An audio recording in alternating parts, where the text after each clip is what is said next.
Trafficking human being is a crime. Human trafficking is one of the most complex forms of organized crime.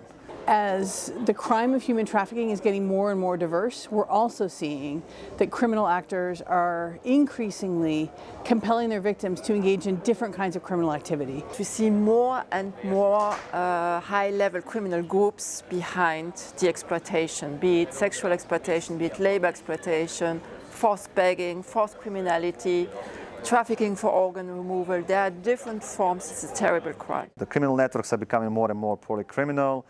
It is connected with other forms of organized crime like migrant smuggling, cryptocurrency, money laundering, whatever other crimes there will be. We need to underline that human trafficking actually is organized crime, that there's a clear profit incentive from the criminal networks and perpetrators behind this crime.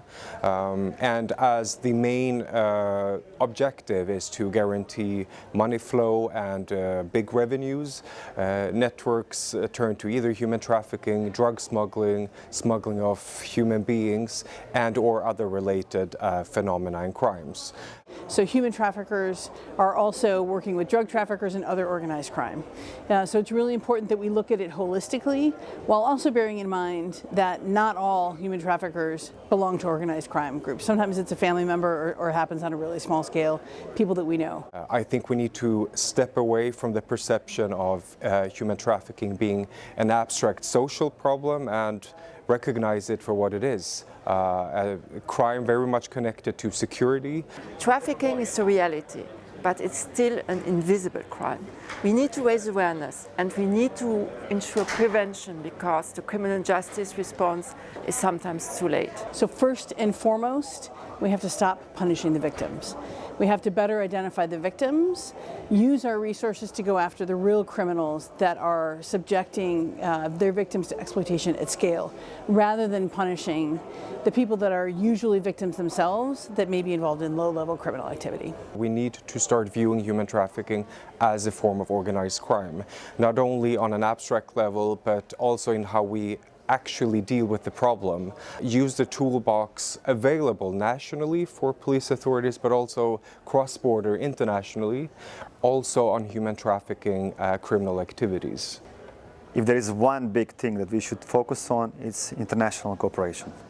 So we can do so much more, we can be so much better in it if we can exchange more information, if we can work together, if we can zoom out from the little places where we are and take a look at the big picture and understand who are the key players, who are the people, who are the organizations which actually are pulling the strings, and address them as a high-value target and focus on them.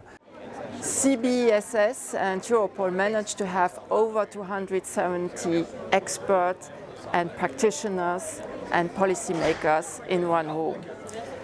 Trafficking in human beings has to be addressed through international cooperation, cross-border cooperation, but also cooperation from the regional level to the national level, EU level, international level.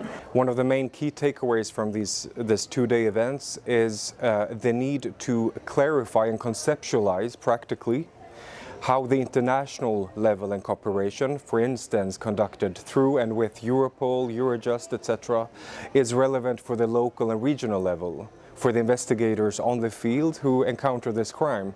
For this reason, I'm very happy that the CBSS investigation protocol on human trafficking for the Baltic Sea region and Ukraine was discussed during these 2 days, and that it actually highlights this. The reason why the event was here is the investigative protocol, which gives investigators on every level, entry level, but also experience level, information how they can proceed when they are facing human trafficking cases. It's very important because you don't see it in a local level every day, human trafficking investigations, so it gives very important guidance. So I think it has been fantastic to bring together a really impressive array of experts at the international global level, as well as the European and Baltic Sea state level. So I think it's been really important to have such a great array of conversations that have really been at a high level as well as operational. So we're understanding what are the broader trends and how do we put concrete steps into practice.